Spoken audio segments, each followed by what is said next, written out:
Getting into the ring to face Iron Mike should already be considered a great achievement. Many of his opponents didn't make it past the first round, and others never recovered from their defeat for the rest of their careers. Stay until the end of the video to witness 5 fights where Mike, in different ways and handling different timings, demolished his opponents in scenarios that would seem unreal if we didn't know the beast, Iron Mike. Tyson faced Peter McNeeley when he was 29 years old. Being younger, taller, and slightly heavier statistically, he represented a strong opponent for the great Iron Mike. McNeeley entered the ring with 36 victories, having been defeated only once, and 30 wins by knockout. Tyson, on the other hand, already had 41 victories, also with 1 defeat, but his knockout record increased to 36. Many doubted Iron Mike, but that night, he was going to surprise even those who had always believed in him. From the beginning of the first round, McNeeley went after Tyson. It must be acknowledged the aggressiveness with which he threw those initial uppercuts. However, he dropped his guard, and Tyson's well-placed punch put him on the canvas. McNeeley tried to act as if nothing had happened, got up, and ran around the ring, wanting to say that everything was fine. But Tyson, who was known for not speaking with his fists, would soon prove otherwise. McNeeley really wanted that victory and pressed Tyson to achieve it. But Mike's guard was impenetrable. They fight McNeeley on the canvas. With less than 1 minute and 45 seconds left in the round, another powerful blow from Mike brought Peter to his knees. Come on, let's go. Mills Lane said stop that nonsense because they were starting to butt heads. Tyson with a left hook, a right uppercut, down goes McNeeley. Even McNeeley couldn't believe what was happening. This time he got up looking disoriented. He had to be taken to his corner, and his team decided to stop the fight. Despite McNeeley's best efforts, Tyson's aggressive but accurate punches made it evident the damage he would suffer if he continued in the ring, and his team feared the Iron Mike beast. Larry Holmes was 38 years old when he faced the beast, Iron Mike. But the advantage of experience wouldn't help him once Tyson started unleashing his powerful punches. From the beginning of the fight, Tyson went straight for the victory. Holmes had no choice but to try to contain the beast. Tyson shows no respect, the commentators said. He was attacking his opponent as soon as the opening bell rang. Holmes, on the other hand, was cautious. One would say he was studying Tyson, trying to find weaknesses in his guard to launch the right combinations. But if you let Tyson get comfortable, caution can become your weakness. Tries to get the footwork going, trying to pick up the pace. Caught Larry with a pretty good left hook. That's the best punch. Tyson came out in the second round to attack Holmes without restraint. He wasn't afraid of his experience or his height. Larry was seen trying to escape from the beast, ending up against the ropes a couple of times. Rocky Marciano knocking out Joe Louis. It's that kind of driving, pounding left jab, and it's not there. Big right hand to the body. Just before the end of the second round, Tyson unleashed a combination of punches that thrilled even the most skeptical. But, just as happened to so many when facing Mike, Holmes was saved by the bell. For Larry in his career, he's never been hurt. And I hope he doesn't get hurt tonight. There's the bell, ending round 2. Another easy 10-9 round. The third round opened, and Holmes still seemed unsure how to attack Tyson. Mike, on the other hand, had already found weaknesses in Larry's guard and was increasingly launching the ideal combinations of punches to weaken him. The jab, notice? That's a powering jab. Larry never threw his jab like that in his prime. He used to drive off the back foot. Thus, we arrive at the fourth round. Larry tried to go for Mike's body to delay the inevitable, his defeat. But, in one of those attempts, as soon as the referees separated them to resume the fight, Holmes dropped his guard, and Tyson landed the winning hook on his face. Getting through this fourth round is the biggest problem. Oh! Right hand! Down goes! Holmes got up and decided to continue the fight. But, less than 15 seconds after being resumed, Tyson had sent him to the canvas once more. Stubbornly, he signaled to the referee that he was okay to continue, and this didn't sit well with the Iron Mike beast. Iron Mike decided to attack him more aggressively. He knew he had already won the fight, he just needed to make it official. Tyson had Holmes against the ropes, and the entire arena was excited. They couldn't believe the massacre they were witnessing. Until finally, Mike left the great Larry Holmes lying on the canvas with arms outstretched. Takes a look into the eyes. Larry gets nailed with the left hand, the right hand, digs to the body, goes to throw a right hand, gets clipped with a big right hand. He won't get up from this one. It's all.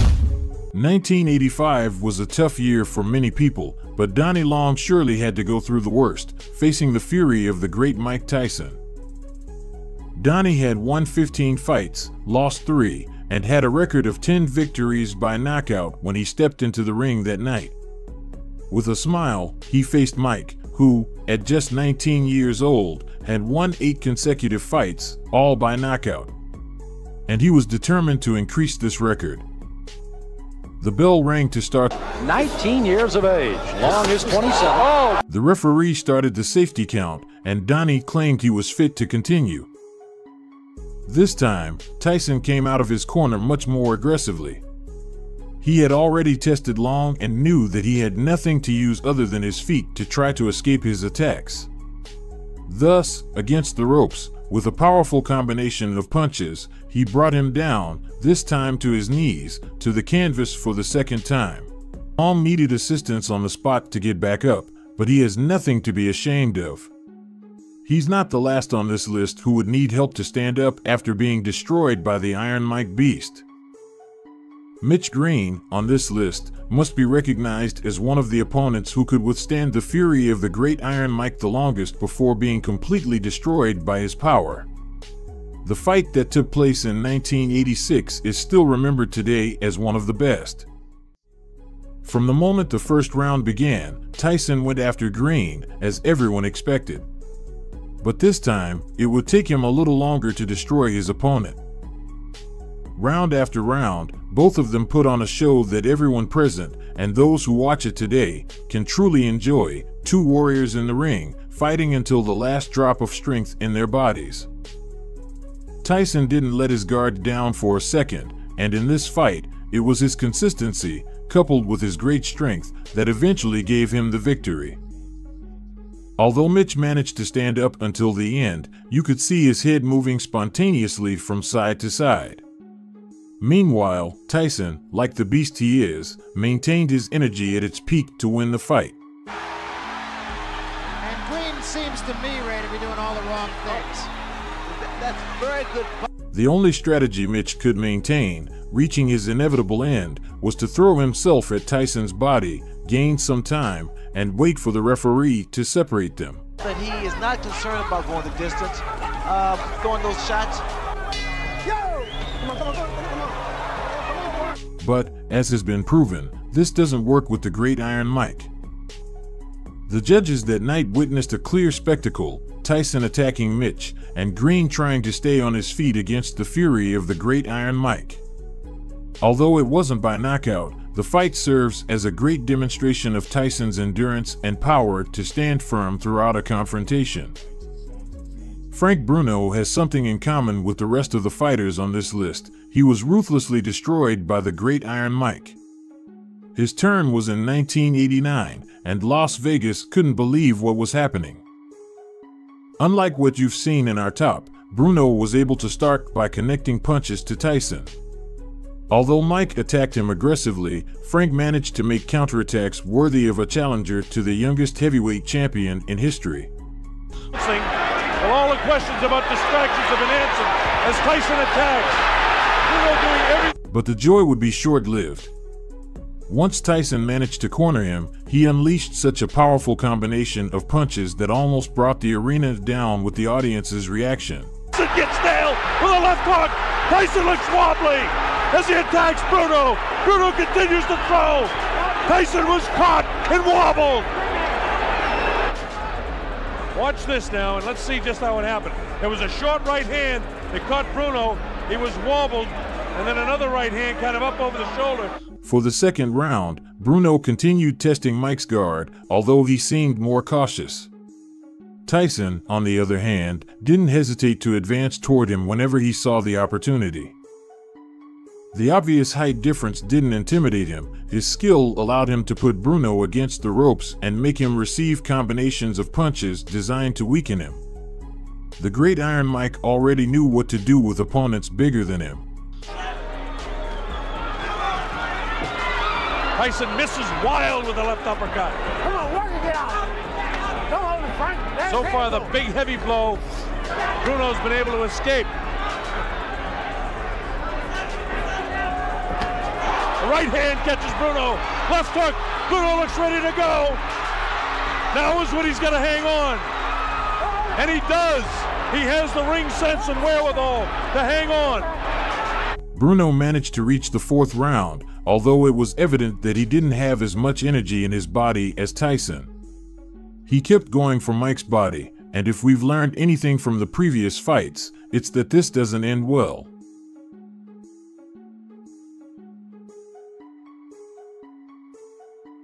In the fifth round, Tyson was determined to end the fight.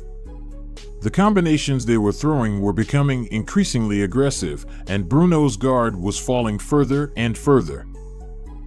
So, against the ropes, and with just 10 seconds left in the round, the referee had to step in. Bruno couldn't stay on his feet. Tyson had destroyed him.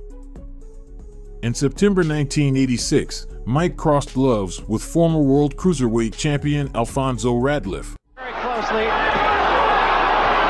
that's all. It's He over. won the World Heavyweight title twice in the 1980s and is the youngest boxer in history to win a World Heavyweight title when he captured the WBC title from Trevor Berbick on November 22, 1986, at the age of only 20. Fight plan for the right hand uppercut. But notice it's all Tyson. Berbick doing He would nothing. unify all the titles against champions James Smith, WBA, and Tony Tucker, IBF. But Alfonso Ratliff began his boxing career in search of economic support, and although things didn't start off well, Ratliff found his true passion in boxing and managed to stand out among the best in history. As an amateur, Ratliff won the Chicago Golden Gloves title in 1980 and scored a decision victory over Mitch Green in an intercity competition. That same year, precisely on August 25th, Alfonso Ratliff made his first appearance on a professional boxing stage. Ratliff debuted as a professional at the age of 20 in 1980, and by that year, after his debut, he had built an excellent reputation as an amateur. For his debut, Ratliff faced relatively unknown opponent Jim Flynn, winning by KO in the first round in just 2 minutes and 11 seconds. His career was progressing, and he started having encounters with renowned and high-level boxers. After his first professional fight, with an ecstatic audience at the Bismarck Hotel in Chicago, Illinois, United States, Ratliff had showcased his talent, skill, and resilience, subsequently facing other opponents. After a year as a professional, he had already accumulated 13 victories, 10 of them by KO. But then came his first major challenge. It would be on May 12, 1981, when he faced boxer Tim Witherspoon, who had a similar winning streak to Alfonso Ratliff, with 12 consecutive victories, 11 of them by KO.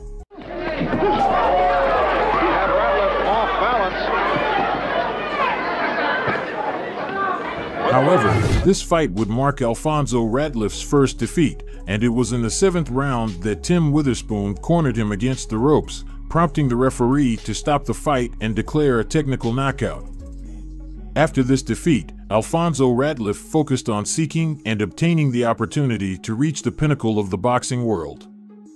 Following this defeat, Alfonso achieved 6 more victories and only 1 defeat. On June 6, 1985, at the Riviera Hotel and Casino in Las Vegas, Nevada, United States, he would compete for the WBC Junior Cruiserweight or Junior Heavyweight title against Puerto Rican Carlos de Leon.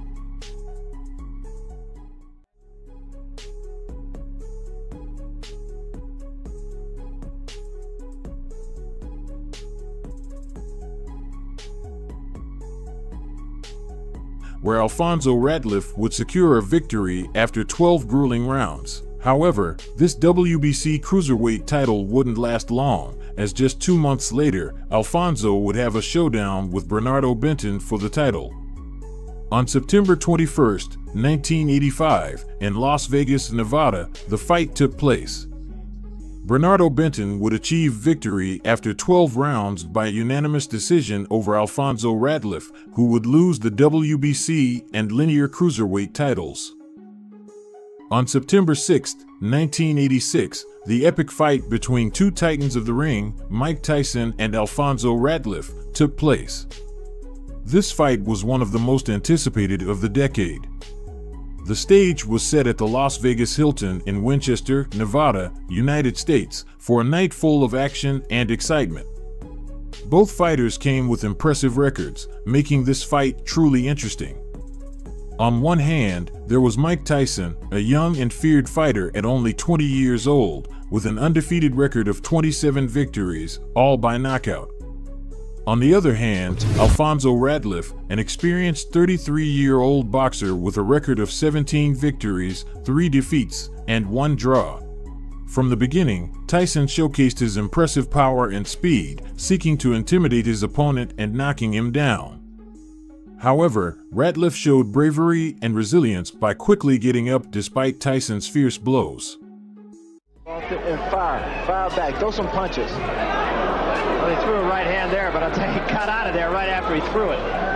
Well, what happened? Mike's superiority was evident. Tyson continued to unleash a series of powerful punches that pushed Ratliff against the ropes on multiple occasions. Although Alfonso valiantly defended himself, he couldn't avoid Tyson's accurate strikes. At a critical moment in the fight, Tyson's formidable left hook successfully landed on Ratliff's chin, leaving him staggering. The crowd erupted in applause and amazed shouts at such ferocity.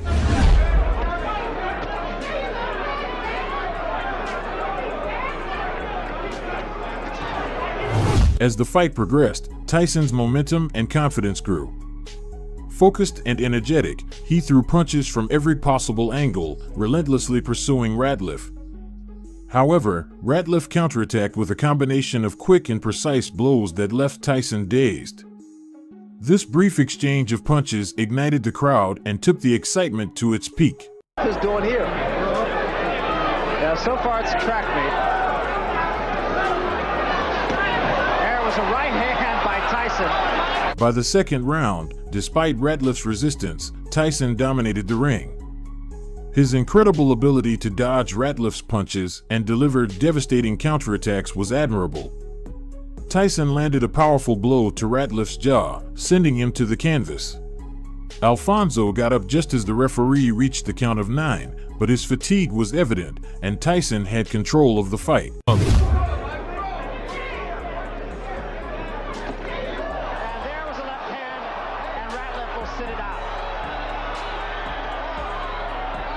Despite his resistance and effort to get up and continue the fight, Ratliff was knocked down by Tyson once again. And that should be just about it. Davey Pearl looking very closely. And that's all. It's over. The referee, seeing that Ratliff was in a deplorable state, decided to end the fight and declare Mike Tyson the winner by technical knockout. The fight between Mike Tyson and Alfonso Ratliff was an unforgettable event, a battle between two warriors who left their mark on the history of heavyweight boxing. Tyson once again demonstrated his strength and skill, while Ratliff showed his courage and determination, enduring the onslaught of a young and powerful boxer.